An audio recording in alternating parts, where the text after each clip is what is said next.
AITA for kicking my husband and MIL out of the delivery room after they disrespected me. I, 27F, gave birth to my first child about 8 weeks ago, and I've been trying to figure out if I was too harsh during my labor. My husband, 29M, and I have been together for a few years, and things were pretty good between us before this whole birth situation. But I'm feeling really conflicted about everything that happened, and now our relationship feels like it's falling apart. A little backstory on my pregnancy. It wasn't easy. I had placenta previa, which made the pregnancy high risk, and I was on bed rest for a while. It was a tough few months, but I made it to 37 weeks, and I was relieved to finally be nearing the end of this challenging journey. Now, onto the actual delivery situation. The day I went into labor, I called my mom and told her, and my husband called his mom, MIL, Dan, and I had already agreed that it would just be the two of us in the delivery room, no extra people. I felt strongly about this because I wanted it to be an intimate experience, just me and my husband. But then, when I was in labor and things were starting to intensify, I was shocked to see my MIL arrive at the hospital. She came in with a big smile and said she came to help. I was caught off guard because, again, my husband and I had already agreed it would be just the two of us. I told her politely that I wasn't comfortable with her being there and explained that it was a decision Dan and I had made together. She wasn't having it, though. She said she'd traveled all this way, so it would be rude to make her leave.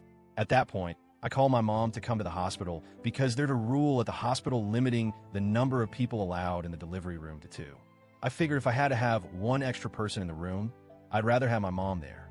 When my mom arrived, I spoke with the nurses and told them that only my husband and my mom would be allowed in the room. That way, there would be no confusion or arguing about it. My MIL absolutely lost it. She started saying I was excluding her from the birth of her grandchild and accused me of being selfish. She said she'd always wanted to witness a birth, especially her son's child, and I was taking that moment away from her.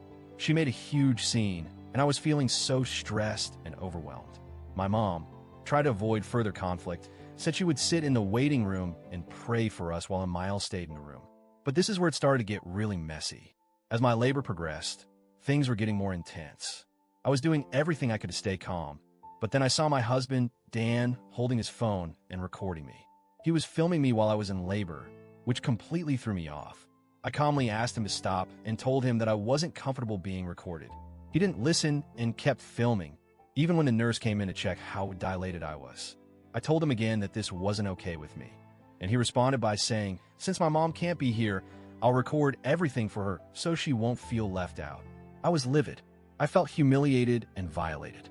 When it came time for me to start pushing, Dan was still recording me with his phone. It was invasive, and I couldn't handle it anymore. I told the nurse to take his phone away and stop any filming, but he said I was ruining the moment. I finally snapped and screamed at him to get out of the room. He wasn't respecting my boundaries, and I was done. A nurse escorted Dan out of the room, and I felt an overwhelming sense of relief.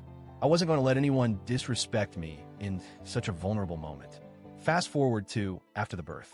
When I was moved to recovery, Dan still hadn't shown up. He didn't come for hours, even though I kept calling him. When he finally arrived, he was furious.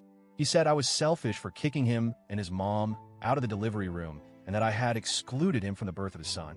He was hurt, and so was his mom. They both felt like I ruined their moment of witnessing their grandchild being born. I explained to him how frustrated I was about the recording and how his mom didn't respect my boundaries when I had clearly communicated them. He didn't seem to care and instead focused on how hurt he was about being excluded. It felt like he wasn't understanding my perspective at all. To make matters worse, Dan hasn't been coming around much. I'm currently staying in my parents' house because when we were discharged from the hospital, he didn't even bother to pick us up. It's been a few weeks, and he hasn't even bothered to check in on me or our son. He's tried to get our son to sleep over at his house, but I'm exclusively breastfeeding and I don't want him to get used to the bottle. I've tried talking to him about moving back into our house, but he says there's a lot we need to work through first. Here's the thing, my dad went over to the house to talk to Dan man to man, but when he got there, Dan wasn't even home.